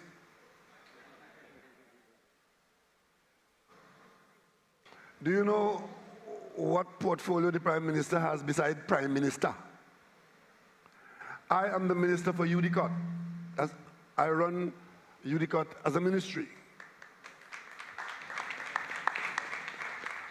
And the fact that you don't know that is a good thing because there are no scandals coming your way. From the rebuilding of the hospital, the parliament, to today, yesterday we opened the Diego Martin Library. UDCOT has been doing tremendous development work around the entire country in the office of the Prime Minister. I just had to give you that tonight because I know you didn't know that. Carry on. Yes, next question, please. Good evening, Dr. Rowley, Nikolai Edwards, and as we say, I'm from Sando proper. Back in 2017, I would have appeared before you in a similar forum, bringing to you the issue of youth development in the country. I had asked for a meeting. That didn't happen, but I can say with confidence that between that time and present, I've seen significant development as it relates to young people, whether it's through the Ministry of Education, Ministry of Sport, or the Ministry of Youth, and I commend your government for that. There is still work to be done nonetheless. Now, there are young people, much like myself, who want nothing more than to really help in the development of Trinidad and Tobago, and they feel from various reasons that they are not allowed a pathway to do that. And sometimes it's in politics. In 2020, you would have introduced in the Parliament the Representation of the People Amendment Bill 2020. I personally was impressed by it because you answered the question of how long can we continue with the issue of campaign financing being a runaway horse and all of these issues surrounding that. However, we're in 2024. Granted that we did have COVID-19 and many things taking place since then, I personally have not seen much work being done in terms of bringing that piece of legislation, that bill, out of a joint select committee. I'm asking you, as the Prime Minister who introduced this piece of legislation, when can we see movement on this important issue, and if that can be done ahead of the next general election, even though it may not be fully proclaimed or operationalized, but at least the issue will be frontally tackled? Thank you very much for that question, Nikolai. It's running the Parliament, especially when you have a very narrow majority, you have to, it's managing, it's like throwing balls in the air. Sometimes we'd like to call the Parliament into session, but then you realize that the government is in the minority if you do that. And the government is never to be the minority in the Parliament because you know what that means. But because government has so much business outside on an ongoing basis, we have to make sure that those who work outside from time to time, that their absence doesn't put the government in a minority in the Parliament. So we have to manage this legislative program. And that particular issue you mentioned came to the fore, was one of the earliest bills that we laid in the Parliament. And we took it to Joint Select Committee, hoping that all of the members of Parliament will have an input to be able to come to something. But you know how that goes. That too has failed to find any enthusiasm with our colleagues. In fact, it is my intention to bring that bill back, probably during this year.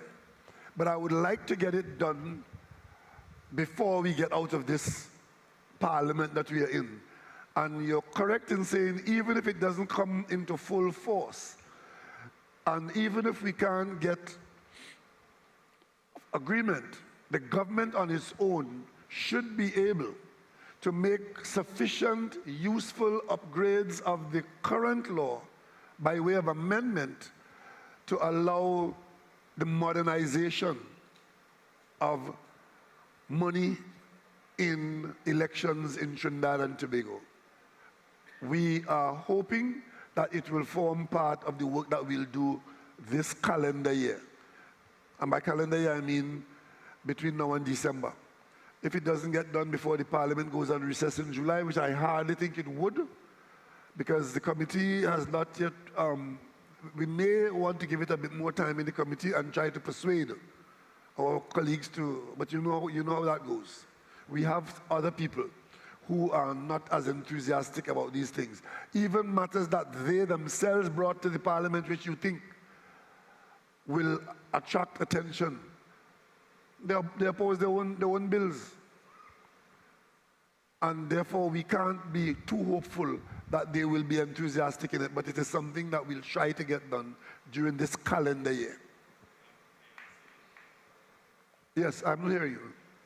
I say that with your government and yourself as Prime Minister, you're able to accomplish this. What it will do is ensure that the next generation of political aspirants or young people in general will be able to walk into a political system that is not fraught with the kind of issues that we have right now. And then we can have greater respect for our leaders who are walking the straight and narrow and being held accountable. So I urge you and your government to put this forward. Thank you. You'll get no argument from me on that. Excellent. Thank you. We'll have the lady next, who's been standing quite a while. I don't mind terribly. Good evening, Honorable Prime Minister, and good evening, San Fernando. My name is Faith Jalazo. I am Miss Universe Trinidad and Tobago. So I give you my guarantee that I'll keep my question under 30 seconds. Start the timer. Honorable Prime Minister, many young people have had a cause for concern in the fact that many fields are oversaturated, but this hasn't fallen. Many what? Many young people have had a common cause for concern in the fact that many fields are oversaturated, but this hasn't fallen on deaf ears because there certainly have been implementations of strategies and designs made to make agriculture more accessible and more viable as a path of pursuit. My question is this. In spaces that are more urban and developed, such as the city of San Fernando, what are some of the ways that agriculture is being made continually accessible as a path of pursuit for young people? Well, agriculture used to be known as the engagement and endeavor of drudgery, sweat and pain, muscular pain. That was how it was in my grandfather's time, my father's time, and in my own time. What we have been trying to do at the Ministry of Youth Development and the Ministry of Agriculture is to encourage the new agriculture to be a part of our exercise, which is agriculture without pain and drudgery, and in fact, it can be done even without sweat. So in some of our schools, my own constituency have encouraged it, and as you may know, I'm the only Prime Minister who ever had and has in his office an advisor on agriculture, separate and apart from the Ministry of Agriculture. I have Dr. John Arlene in my ministry ever since I became Prime Minister, driving the same sort of thing, where we are encouraging a kind of agricultural production and the systems that involve technology. The Ministry of Youth Development can speak loudly about that. Right now we are almost, we are close to completion of the shade house projects, where we will grow vegetables of the highest quality under controlled environment in Chagaramas. We want to use Chagaramas as a pilot project. We should start planting in that project in April, which is about 3 weeks away. And then when the new farmers who are being trained, the young people like yourself, can see what it is. We're doing this in conjunction with the government and people of Guyana, where they are ahead of us. I was able to visit them not too long ago to actually see, and the numbers I'm hearing from them, these new farmers are doing much better than the traditional agricultural systems. You don't need acres, even a small space, like in the city, even in the backyard. Once you have a few square feet, you can do some technological agriculture, and you can produce some of the best vegetables and other things.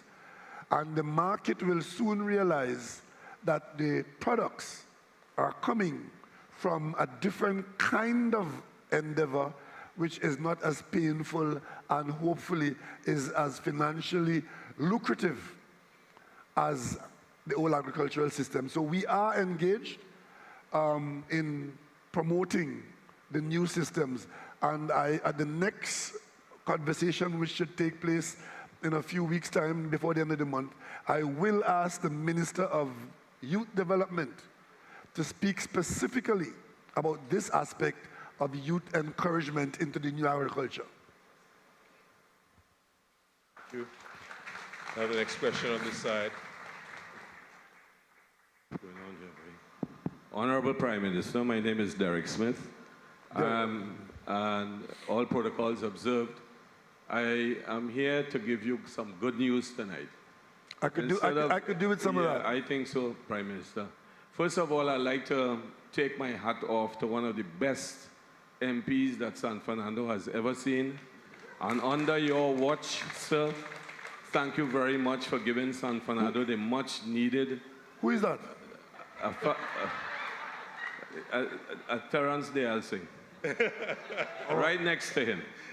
Oh. Prime Minister, I am bringing some good news to you. San Fernando sits down on the same reserves of oil from the Cretaceous that has been said from ever since.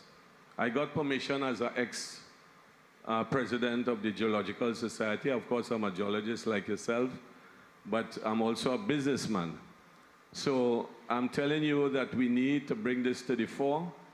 I decided that I have a very close relationship with all the different mayors of the city of San Fernando, and that we should pursue this. What I would like to see is the Minister of Energy spend a little time of his time in San Fernando at the office, so that we could have more engagement, proper engagement. Secondly, Prime Minister, one of your objectives, which is an excellent one, by the way, is to get that gas from Dragon Field. Now, I have been working for 48 years, sir, and part of what my 48 years around the world and in Trinidad has been at Trinma. I actually worked on Manatee. I also worked at Loran. I worked in Venezuela for some years. I have the man of business here with me, so I'm not talking the talk. I'm walking the talk tonight. So I would like you to meet him before you leave to go up to Port of Spain, who can make this agreement go faster with the objective that you have to get that gas into our Point Lisa's industry downstream, which I also play a big role from another perspective of my group of companies. I like to help, and I wish to offer myself and my services free of charge, sir, so that I can make the city of San Fernando the busy city with this president here. This president here is one of the best we ever had. We have an excellent MP. We have low crime rates. We have everything set up really nice. We have an excellent Minister of Health who's making sure that SWAHA gives the service that we need to give. I'll take my hand off to him, all right? And we also have a very, very hard-working Minister of National Security. Sir, I would like you, I remember seeing you in the Hyatt once proposing that you get the security companies aligned with your plans, sir. Keep up the good work, forget the naysayers. And I am just saying, sir, that I want to push that Dragon oil field for you, sir. I used to represent Chavez, not Maduro, but this guy represents Maduro, all right? And I would like you to meet him before you leave to go up Port of Spain, please. Thank you very much. Thank you. Before you go, let me ask you a question. Is it that you're proposing that drilling be done under San Fernando to hit the Cretaceous? Yes, sir. Let me tell you something, Prime Minister. When I came out from university in '76, they were saying we had no more oil. Myself and Dr. Krishna Prasad, who is still alive, has proved that wrong on several occasions. I particularly, sir. So I am saying to you, it comes in waves every 30 years. And I'm telling you here, you will remember this night, that Derek Smith told you that there's oil under San Fernando, and it is seeping as we speak. And everywhere we have found the oil in Trinidad, the history will show you, from since Krugler days, and you know what I'm talking about, is where the oil was seeping, so I rest my case. I also want to ask you another question. Yes. Do you have as much confidence in that as Krishna had with the Furial? Sir, we have 670 in S670, sir. That is the Furial well we drilled in Trinma. And we have not, up to today, done the analysis of that well. We have a gold mine sitting on in Trinma. Let your Minister of Energy come and listen to the experts in South, where the industry grew for the last 48 years, sir. I'm telling you, I am a businessman out of the industry of the out of the oil industry. So I know the work. I'm saying to you, I want to see your dream come true with the Dragon gas deal, sir. I know everybody there. And I bring the man here. He just happened to be in the country, right? Thank you, sir. Okay, thank you very much for coming. And I think you should talk to the Minister of Energy. I'll ask him to make sure he talks to you. But we have a lot that we can talk about, but not tonight. Yes. Prime Minister, we have about 10 more minutes before the end, and we have time for one more question. We have someone by the mic there. We'll have about 3 more questions if we keep them short and quick. Pleasant good night to the beautiful people of San Fernando and to you, Dr. Rowley. Good night. My name is Deshaun Daniel. I'm from the constituency of San Fernando East. Firstly, I would like to commend your government, in particular the Ministry of Youth Development and National Service, for the number of initiatives you all would have rolled out over the past couple of years. As a young person, it brings me great joy to know that my government prioritizes the development of young persons. That leads me to asking, Prime Minister, in recognizing the importance that young people play in the development of our country, what plans do you have to engage and solicit the opinions and ideas of us so that we can become contributing members to the decision-making process? All right. My answer to that is very simple. For the first time under any government, there is a Ministry of Youth Development and National Service. That minister is known as Oliver. You ever read Oliver Twist? Please, sir, can I have some more? That ministry is doing all the representation that is required to ensure that the youth aspect of government's programs and government's vision is resourced to bring about what you are aiming at there. So having established the ministry, I think I have the right minister there, and his energies and his successes are such that the programs can be realized. So the door is open. I just heard Nikolai here. Nikolai was an office holder in youth development here. I'm hoping that the energy that he has, that he would talk to the minister and make himself useful now and not wait to be a political leader 20 years from today. Get involved. Get involved. It's our country, it's our business. The door is wide open. Get involved. Okay? So having established the ministry, ensuring that the cabinet resource the ministry, at my level, I've done what has to be done. And the minister is doing his work. The door is open to you. I hope the next time I see you, you could tell me what you're doing with the ministry, either as an NGO, as a contributor, or just as a citizen taking part in the opportunities that are available. Okay. Prime Minister, we have 5 minutes left. Take one more question. Honorable Prime Minister, good evening. Lian Shand, Gulview. I am a full supporter of the government's position that entrepreneurship is the way forward for livelihood of citizens. The reality, though, is that startups could be very expensive, and in accessing funds from banks, for example, we see very, very high interest rates for new businesses in comparison to already established ones. The rental of Lynx machines, the 3% commission on your income when someone pays with Visa, stuff like that.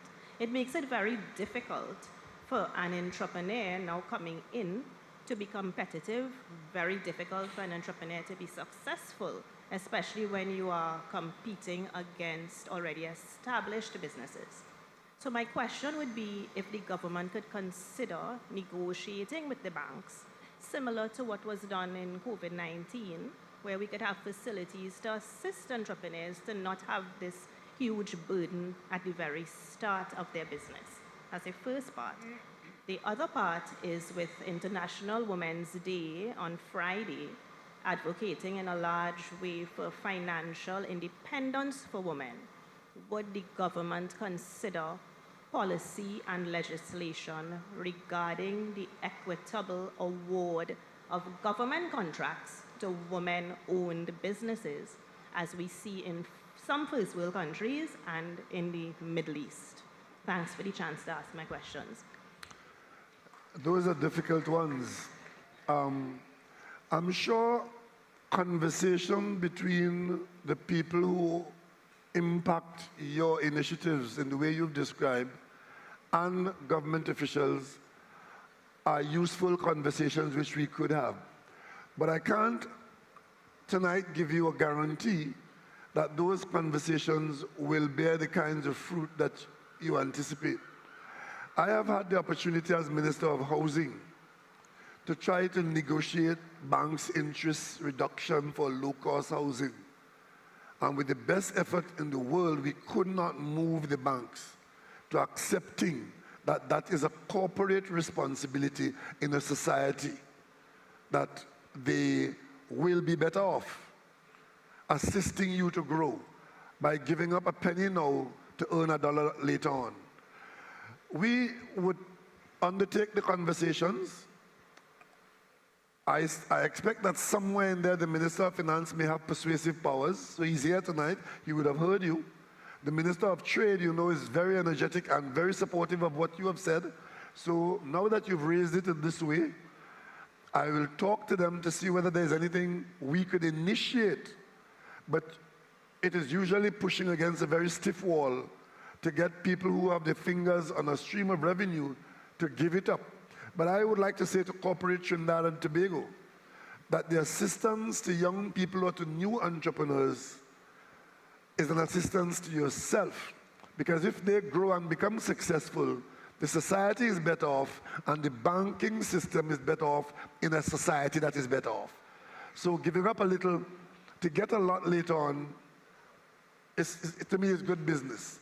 But the government doesn't have too much that we could do, but we certainly can do something. That question about a policy of what should go to certain people. In our society, we have to be careful because any attempt to give a hand up to any specific group of person is met with screams of discrimination. Because some people can't see beyond that. If certain people in the society need particular help, a particular kind of help, then it is reasonable that that help should be made available once it is transparent. And there probably is room there for us to think along those lines. And we will not shy away from it if you know, it is something that will bring about some improvement in our society. One of the things that you would have observed, and I want you to observe, that this government that I have led since 2016, we have not been shy in taking decisions that are deemed to be unpopular once those decisions are in the best of the public interest. And young people, young entrepreneurs, there are some government opportunities with taxpayer money available. I will ask you to look to see what is there and try and see if that could help in some way to get you off the ground, because we really want to get you started. Right? Prime Minister, we've been given a little extra time, so we take the last One more question and we can wrap up after that. Thank you, Mr. Prime Minister. Thank you very much. My name is Dr. Anthony Elias. Oh, and I quickly look around and see some of your ministers looking to figure out what I'm going to be telling you. Mr. Prime Minister, my schoolmate Derek preceded me, and I was very happy when he talked about you having, basically, using my words, that you're having a long life to continue what you're doing. I would wish you the same, Mr. Prime Minister, and I would openly say, where you have So that is the condition under which I'll have this long life? Sorry? I don't accept the terms, eh? Okay. I will accept the wish of a long life, but I don't accept the terms under which you're offering it. Okay, Mr. Prime Minister, you just said it, that you've led a government which has not been able which has not refused to take hard decisions, as unpopular as they are. I don't intend to ask any question, but rather to make a suggestion. In the last week, I have been exposed to 5 persons who have gotten the land and housing tax. 2 of them are my neighbors. I haven't gotten mine yet. And what is rather strange is that the one with the smaller house, with the lesser land, has been assessed at a way higher figure than the older house with the greater amount of land, which is in a better condition. My recommendation, sir, is that I would hate to think, and I'm very open about it, that this land tax can cause a possibility that your government may be voted out of power. And I would really, really not have to live with what is out there for me as compared to what I have right now. So my recommendation is, there must have been so far, or there will be a lot of people objecting. My suggestion is, rather than invoke the entire tax, maybe we should start at 50%.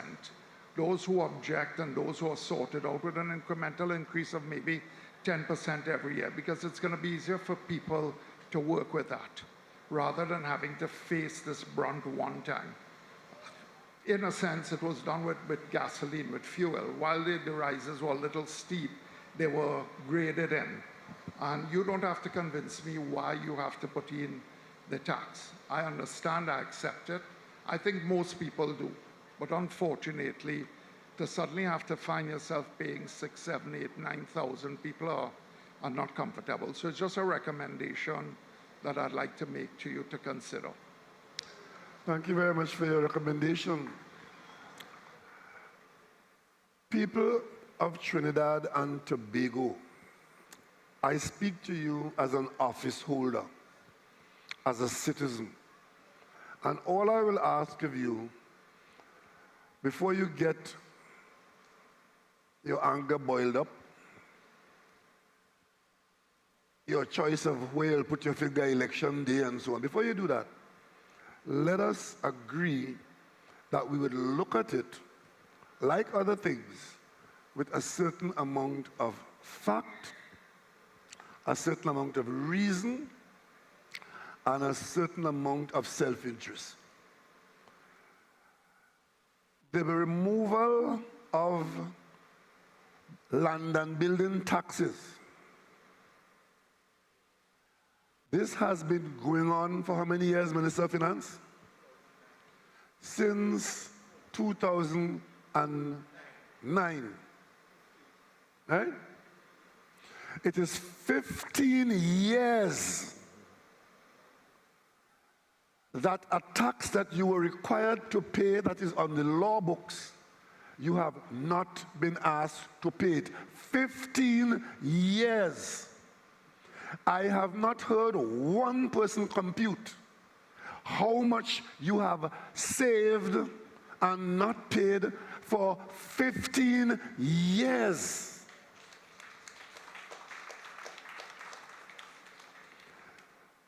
To come to what is required now to begin to collect the tax, we have gone through a number of computations to get to a point where we've said that we will levy a tax that is affordable. Yes, it is difficult to go to every single house and do a valuation, as we had to do in most cases. The 2 houses you mentioned, one might be small, one might be big, one plot might be bigger than the other, but the formula is based on the rentable value. So the bigger house may not be able to command as attractive a rent as a prettier, nicer, cleaner, smaller house. But in the same neighborhood, they should be in the same ballpark, if not identical. And that's why the role would be a public document and that adjustments could be made. And I will tell you, provision in the law is there for if a person genuinely believes that the valuation that rentable value is out of whack, that you can go make a complaint to the tribunal, but it's in a system of comply and complain. Because if we say complain and don't pay, then everybody will not play and complain. But if it's a system of comply and complain, you pay it, you're complaining, the tribunal will look at it. And if the tribunal reviews it, then you get a credit towards the next year's tax. That's the system. I am not one to believe that it is the best thing to ask people to pay tax. But the way this tax is being held up as a burden, I think it is a little overdone. Especially if after 15 years, you have been given that break. And when you said to me, well, now is not the right time, I know what that means. It will never be the right time. Never. And if, in fact, there are situations where the system has generated extraordinary burdens, there's provision there for that to be looked at in a proper way and to be adjusted in the most reasonable way by the authority which is appointed by the president. So we're not acting vice. And many people are still mistaking the valuation as the tax. The valuation figure that you'd be given there in thousands, that is the rentable valuation. The tax is 3% of that. And those tax calls are now going out, starting when? Last Friday.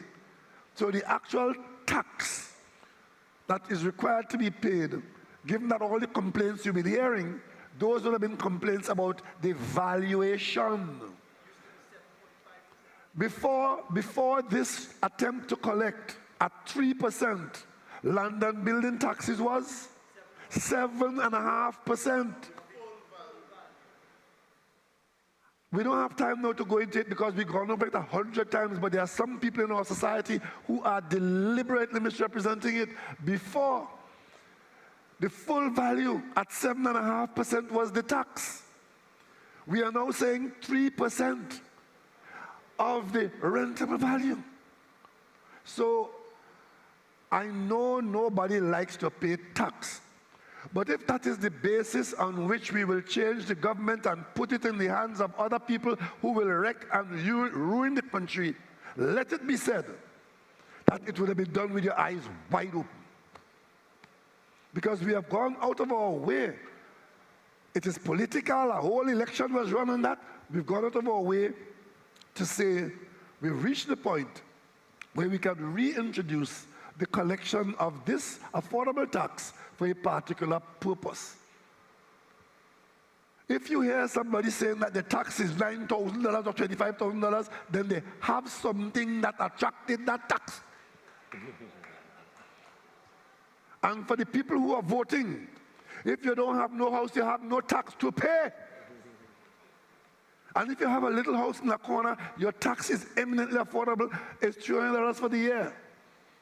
And that is the tax that covers, nominally, the police, the fire service, the mosquito you kill, the rats you have to kill, the roads to repair, all of those things. And he said, okay, you with minimal means is each according to his ability to pay. So don't join anybody and take up anybody fire rage and drink anybody bush tea about how much thousand they have to pay. It is because the system has identified that you are better able to pay a little bit more. That's what it is. That's what it is.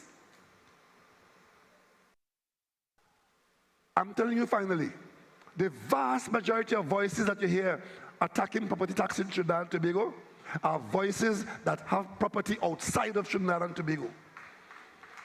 And they are first in line to pay it out there. Probably on US dollars that they spirit away from here, that should be in Trinidad and Tobago. So don't get me going on that tonight. Nobody is oppressing anybody with this tax. It is required to improve the quality of life in the local districts. And therefore, the government that I lead, we campaign on this. We have a mandate for it. The majority of people in this country are sensible, law-abiding people who see the benefit of it. And we believe that such persons will continue to see the benefit of it. Let us not get carried away with the emotions of other people who believe that if they say it loudly enough and threaten enough, that the government will not do it and they will succeed at the polls. This is not about the polls, it's about the country, and it's about whither goes Trinidad and Tobago. That's all I can say tonight.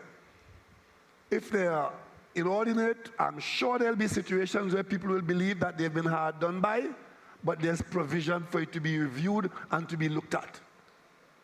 What more can one ask for in a civilized society? Thank you very much for raising it. Yes. Prime Minister, I give you the floor now to wrap up as we proceed to 10:15. We're into our last 5 minutes, sir. Dr. Elias? Yeah, just Mr. Prime Minister, I just want to thank you for your explanation. I didn't want you to get heated up. I don't want you to get a heart attack.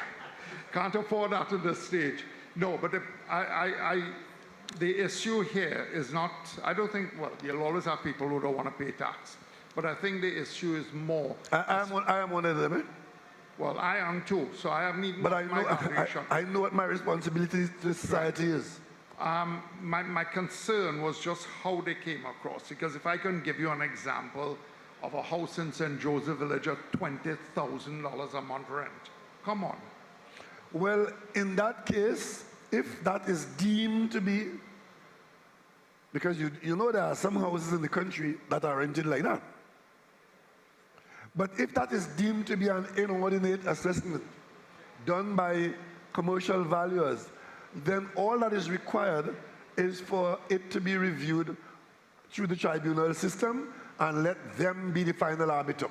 Yes. Right? Okay. I just wanted to get a point across, Mr. Prime Minister. Thank you. Thanks for your contribution. Well, we've gone past the time that we've set.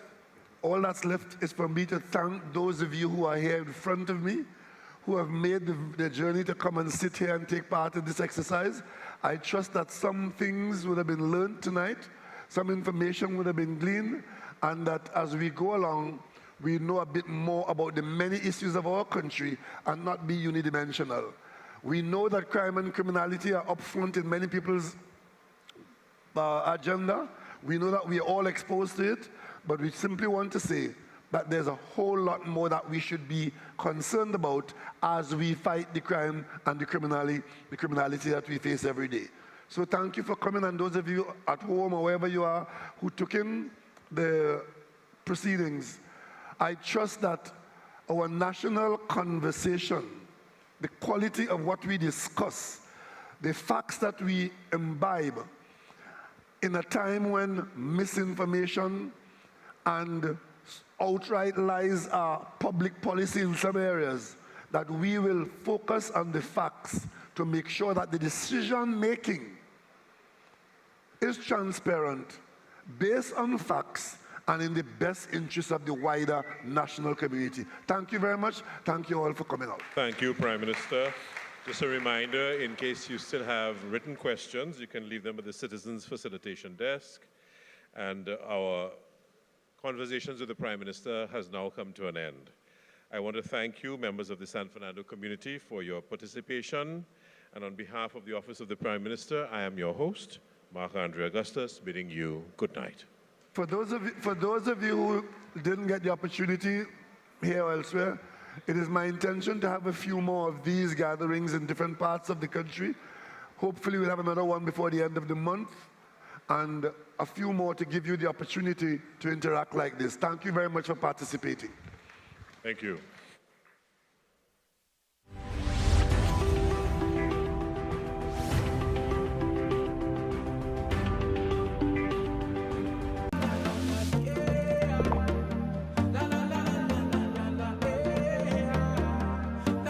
This is TTT. Live for local.